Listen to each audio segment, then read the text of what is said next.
Bonjour à vous. Et oui, une autre année se termine, 2025.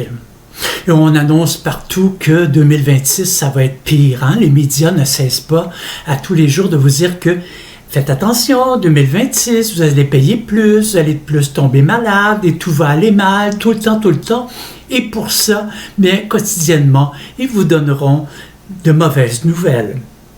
Et toutes fabriquées et manipulées par les gens riches et célèbres, tout simplement. Alors, ils font des bilans de toutes sortes pour nous rassasier de toutes les mauvaises nouvelles qu'il y a eu durant l'année. Mais là, on vous bombarde en fin d'année disant « on fait le bilan ». Et tous les chroniqueux et les journaleux font des bilans de tout ce qui a été négatif et on répète encore et encore ce qui a été négatif. Pour les Européens, le Bye Bye, c'est une émission qui date depuis très longtemps. C'est une émission de fin d'année où on rit des politiciens ou ce qui s'est passé dans l'actualité au Québec ou international. Alors, c'est joué par des comédiens ou des pseudos selon leur rang. Et puis, les gens ne comprennent pas que c'est payé avec nos taxes et nos impôts. Et alors, ils vont forcer pour rire. Parce que quelque part, un bye-bye, que je n'écoute plus depuis plusieurs années, eh bien, tout le monde veut le faire parce que c'est archi payant. Et en plus, tu n'as pas besoin de travailler beaucoup parce que tu peux reprendre parce que c'est enregistré à l'avance maintenant. Avant, dans le temps où il y avait de vrais bye-bye, c'était en direct. Oui, on ne pouvait pas se tromper, puis si on se trompait, ben c'était rigolo parce que c'était du direct et il fallait qu'ils apprennent leur texte. Aujourd'hui, on ne demande plus ça aux artistes. Non. On tourne à l'avance, on reprend, couper, on reprend, couper, on reprend. OK, tu sais pas complètement ton texte. OK, va l'apprendre 2 minutes dans le coin, là, puis après ça, tu reviendras.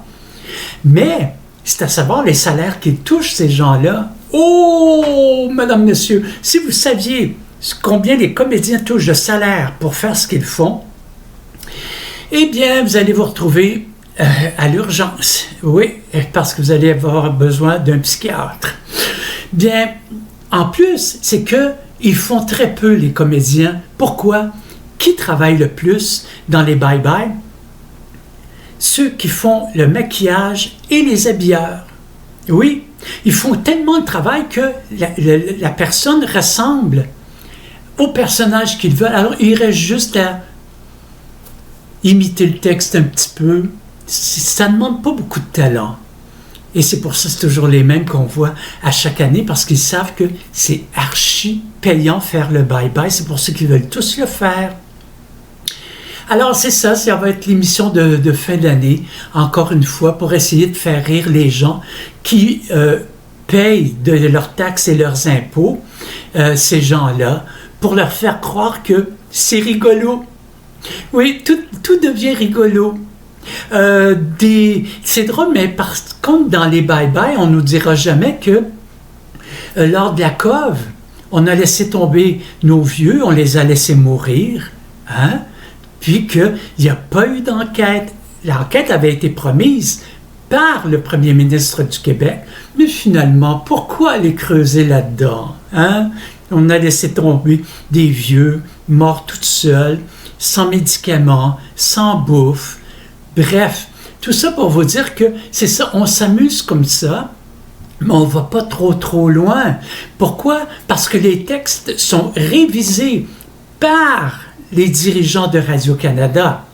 Alors, si on rit de Mark Carney, on va rire juste pour dire, pour être certain de toucher les millions supplémentaires que Carney a décidé de donner de nos taxes et nos impôts, alors que déjà Radio-Canada touche 1,3 milliard par année, plus la publicité, plus les émissions qu'ils mettent sur RTV, que vous êtes obligé de payer encore, et après ils mettent à Radio-Canada avec des annonces.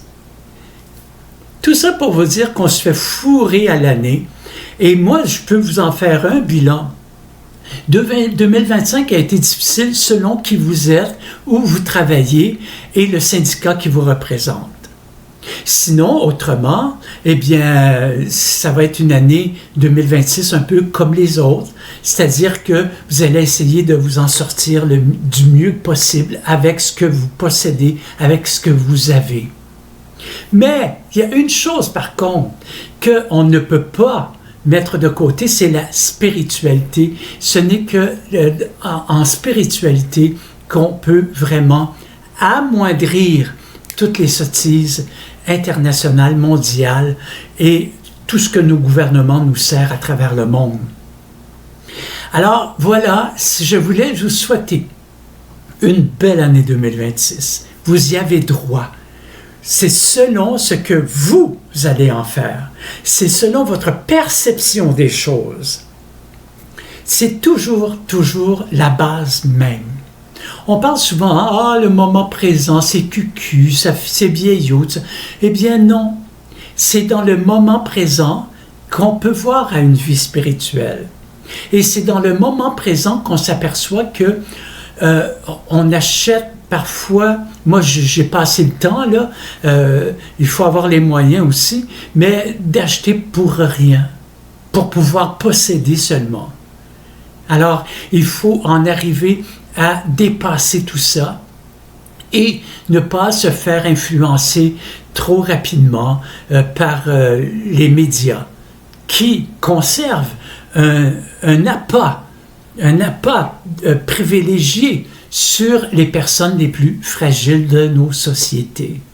Parce que les personnes les plus fragiles de nos sociétés se lèvent le matin, écoutent la radio, regardent le journal et écoutent la télévision, les nouvelles qui sont ramachées continuellement. Et vous avez des chroniqueux et des journaleux qui sont hyper payés de nos impôts et nos taxes pour nous dire qu'est-ce qu'ils pensent de tel sujet, et selon ce qui arrive dans l'actualité, eh bien, ils vont poser la question, selon vous, est-ce qu'on va manger de la margarine ou du beurre? Et là, vous avez des spécialistes hyper payés par nos impôts pour vous dire que le beurre est mieux que la margarine parce qu'il goûte plus. Mais que la margarine, c'est fait avec des huiles, alors c'est moins nocif pour la santé que le beurre pour le cœur. Voyez-vous, on a des spécialistes, toujours les mêmes, qu'importe le sujet, toujours les mêmes, qui viennent vous bombarder le cerveau de ce qu'ils pensent. Et ils sont hyper payés pour vous dire ce qu'ils pensent. Voilà ce qu'il en est.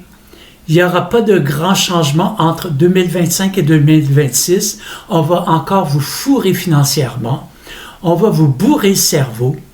Et comme toute bonne mafia, eh bien, celui qui osera dire un mot sera payé pour.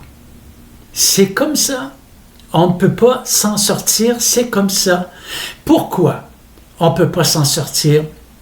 Parce que c'est devenu une mode.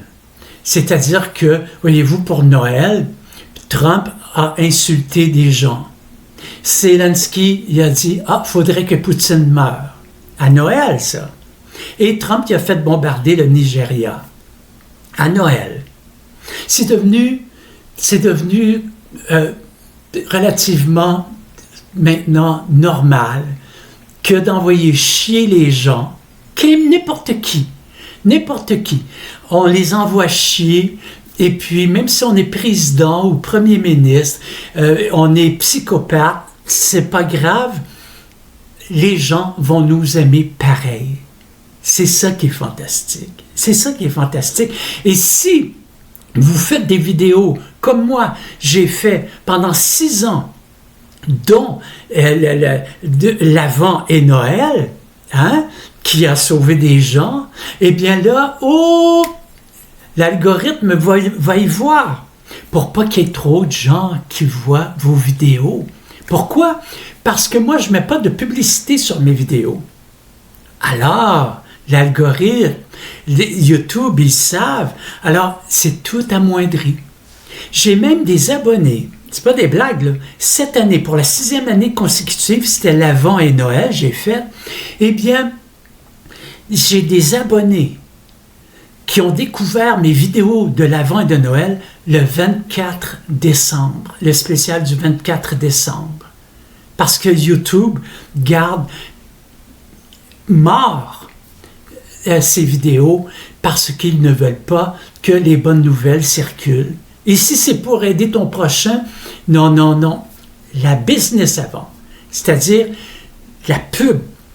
Le jour que je dirai, OK, mettez de la pub sur mes vidéos, là, je vais être beaucoup plus vu, je vais moins perdre d'abonnés.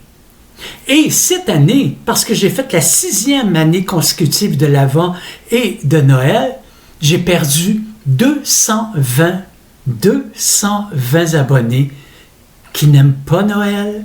Il y en a qui m'insultent, mais ça ne me dérange plus. Ça ne me dérange plus parce que je sais qu'il y a de nombreuses personnes qui sont souffrantes et leur seule façon de pouvoir atteindre des gens pensant qu'ils se soulagent et qu'ils se font du bien alors que c'est faux, eh bien c'est d'attaquer les gens qui font des vidéos. C'est leur seul moyen parce qu'autrement, ils ne sont plus entendus. Il n'y a plus un maire, il n'y a plus un ministre, il n'y a plus un premier ministre ou un président qui écoute leur peuple. Plus un. Même Trump, il n'y en a plus un, ça n'existe plus ça. Ils font ce qu'ils veulent, ils nomment ce qu'ils veulent dans leur pays, ils donnent des titres à qui ils veulent, ils peuvent gracier des bandits. Mais tout ça fait en sorte que, quand même, il y aura des youtubeurs pour défendre ces psychopathes partout.